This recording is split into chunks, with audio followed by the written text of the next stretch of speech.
We are. I'm just going to give you a legislative update because I could talk for hours on all the stuff we're doing. But we are about at the halfway point of session. It started off extremely slow, much slower than last year. So that just means the next half is just going to be brutal, and we're starting to see that. So a lot of my colleagues are still in committee. Our committee was a morning committee that ended at like 3:30 or so.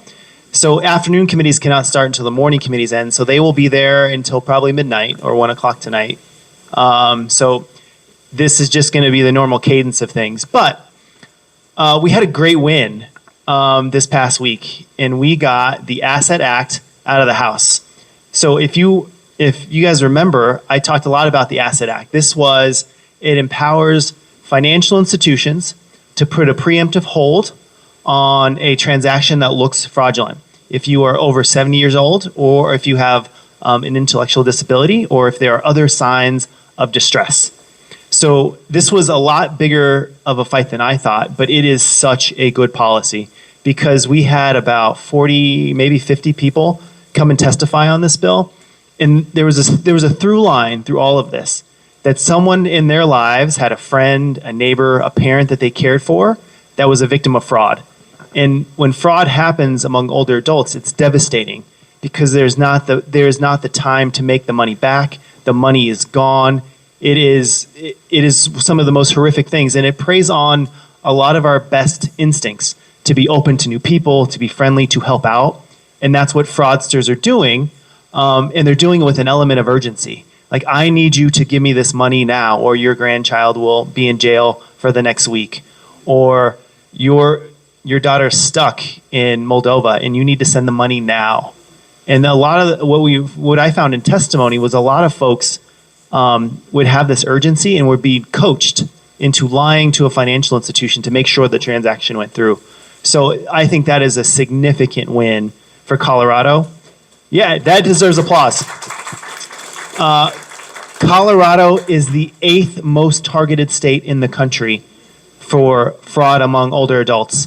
Over the last few years, we've lost over $200 or $300 million. Nationally, we've lost $3.7 billion to fraud among older adults. So this bill was definitely well-timed. It was definitely meets a need in our community, and it was one of my signature ones for the session, and we got it through the House. So it is on to the Senate with Senator Danielson to take the lead on that, and I think we're going to be in great shape on that, and that will go into effect immediately upon passage. So there's a lot of great work there.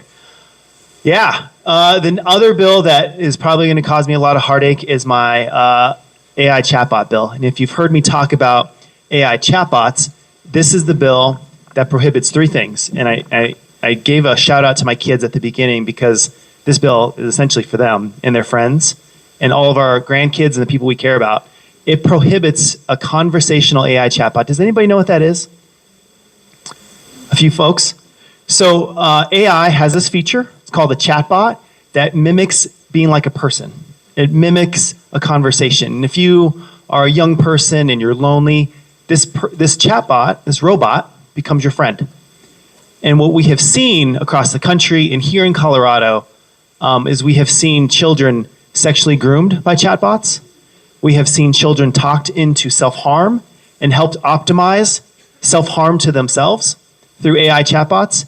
And we've seen AI chatbots create images of what a young person may look like naked so they could be posted online. So this bill prohibits 3 things. It says you shall not do any of those 3 things in Colorado if you have an AI chatbot. And if you do, it's a $1,000 penalty for every single text message, no cap. So I think that alone, and we got the governor on board because, well, I won't say we got the governor on board, but he didn't say no. And typically with all things AI, all things technology, that's a big hurdle. We've worked really, really hard with community. We've worked hard with victims. We've worked hard across the board to find something that's implementable and really meets the challenge of today. Leading up to this bill, there's been so many things that we have seen. We've seen Australia say no more social media for those under 18. We saw our own Denver public schools prohibit chatbots for this exact concern. This is happening so frequently in our community because AI, the speed in which it is affecting parts of our lives, has become intense. And we really need to have regulation. We need to have penalties to make sure that we are protecting our young people. So that should be hitting committee in the next week or two, and that will be a beast. There's lots of people have really strong feelings about how we're implementing it, how we're going to execute it. But in the end, it's for all of us. It's for the key people we care about. So those young people in Colorado that hurt themselves because of interactions with chatbots that were unrestricted. So I'm really, really proud of both of those two bills. And I have a list here of about 2 pages. So my first session, everyone, the reality is people don't know what they get. So your load is a little low because you could be a dud, you could not be a good sponsor. So last year I only had about 6 or 7 bills I was doing. This year I'm at almost 20. Yeah, I think it's keeping me much busier than I was last year. I just had a bill go through unanimous out of the Judiciary Committee, which is rare.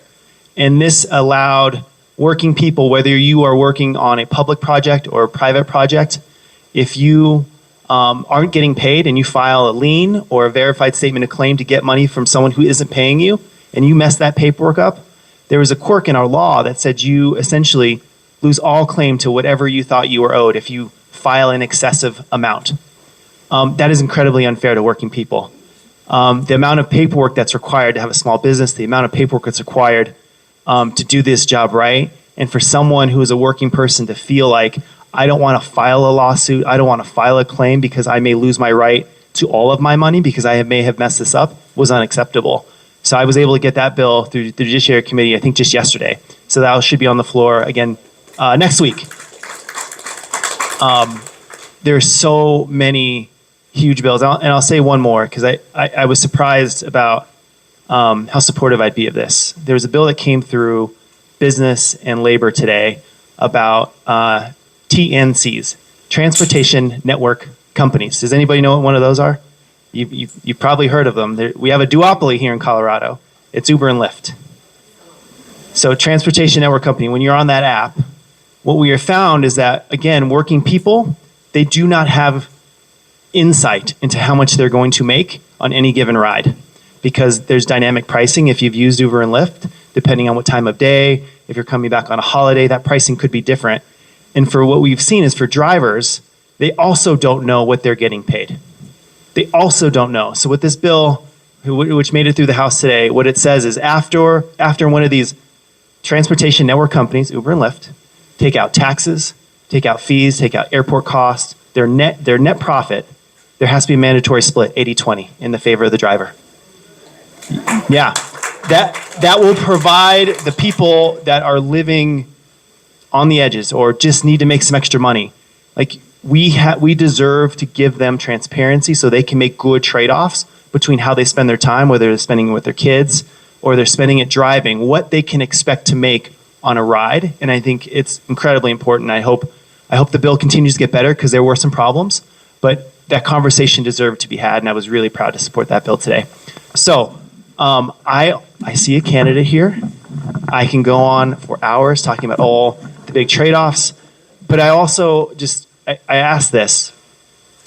We're doing a really, really hard job at the legislature this year. You've heard me talk. When I first got elected, I told you we had to cut $1 billion. And then we had the special session. I said we have to cut another $1 billion. Well, guess what? We have to cut another $1 billion. The cuts that we're at now are incredibly painful, and nobody signs up to cause harm. And what we are doing, the best that we can, is try to limit harm. So I ask, as you read things in the newspaper, as you talk to me, as you talk to your neighbors, just give your elected officials a little bit of grace, because I can tell you, whether I agree with the elected official or not on any particular policy, all of us are trying to do the right thing for our constituents and for our state. And it doesn't look that way sometimes, but please, just give us a little bit of grace. And I'm happy to answer for any of the votes I take, for any of the positions I have, or for any of the decisions or trade-offs we have to make. But in the interim, please just give us a little bit of grace, because we are trying to do the best we can. So with that, oh, thank you. Yes, please. Yeah, clap for grace. Thank you.